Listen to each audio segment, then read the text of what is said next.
Hujambo na karibu sana mtazamaji wa Zone Media, tujuzane yote ambayo yanajiri katika anga za kimataifa. Hapa kuna taarifa moja kwa moja kutoka kwa waziri mkuu wa Yemen ambaye anatoka ile serikali ambayo inaungwa mkono na Saudi Arabia hapo nchini Yemen, ambapo yeye amelalamika kwamba mashambulizi ya Wahuthi katika bahari ya Shamu yanayotekeleza ajenda ya Irani yanahatarisha usalama wa usafirishaji wa bidhaa katika bahari Nyekundu. Taarifa inasema waziri mkuu wa Yemen Yahya Mohsen Al-Zindani amesema mashambulizi yanayoendelea ya Wahuthi dhidi ya meli za kibiashara katika bahari ya Shamu yanaonyesha kuwa kundi hilo linatekeleza ajenda ya Iran na kuhatarisha usalama wa usafiri wa baharini pamoja na biashara ya kimataifa.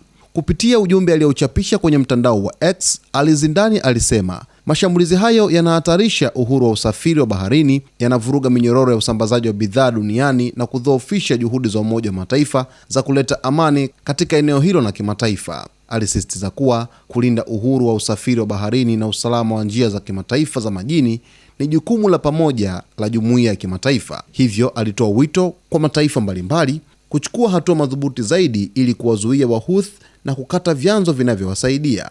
Waziri mkuu huyo pia alisema serikali yake itaendelea kushirikiana kwa karibu na muungano unaoongozwa na Saudi Arabia ambao unaunga mkono serikali ya Yemen inayotambuliwa kimataifa. Kauli hizo zinatolewa wakati mvutano na mapigano kati ya Wahuthi na Saudi Arabia yameongezeka katika wiki iliyopita, hali inayozua hofu ya kurejea kwa mapigano makali na kuzidisha vita vya wenyewe kwa wenyewe nchini Yemen ambavyo tayari vimesababisha maafa makubwa ya kibinadamu. Taarifa ya waziri mkuu wa Yemen Yahya Mohsen Al-Zindani kusema kwamba mashambulizi ya Wahuthi katika bahari Nyekundu au bahari ya Shamu ni yanatekeleza ajenda ya Iran, lakini pia yanatishia njia ya usafirishaji katika bahari hiyo, kwa sababu kwa kiasi kikubwa njia hiyo pia na guba yote ya Aden imekuwa ikipitisha baadhi ya meli kutoka Mashariki ya Kati kupita katika eneo hilo kusambaza bidhaa, hasa usafirishaji wa gesi pamoja na mafuta kupita katika eneo hilo, na kiasilimia eneo hilo linapitisha takriban 12%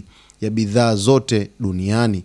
Kule Hormuz zinapita karibu 20%. Kwa hiyo ukijumlisha 20 unapata 32% katika kanda Mashariki ya Kati. Na serikali hii ya Yemen ambayo inaungwa mkono na Saudi Arabia imekuwa ikishutumu Irani kwa kuiunga mkono Wahuthi ambao kwa kiasi kikubwa sana wamechukua udhibiti pale nchini Yemen, lakini pia wamekuwa wakifanya mashambulizi katika bahari Nyekundu, hasa meli ambazo zimekuwa zikiwindwa ni meli za Saudi Arabia. Na hapa ameiomba jumuiya ya kimataifa ichukue hatua kali zaidi dhidi ya wote ambao wanatoa support kwa Wahuthi.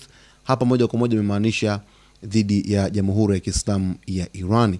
Ikiwa mapigano yanaongezeka, mvutano ukizidi kuongezeka katika eneo hilo, basi na sisi hapa tutakupa taarifa mbalimbali zinazojiri katika anga za kimataifa. Cha msingi usiache kusubscribe channel yetu, kulike, kucomment pamoja na kushare.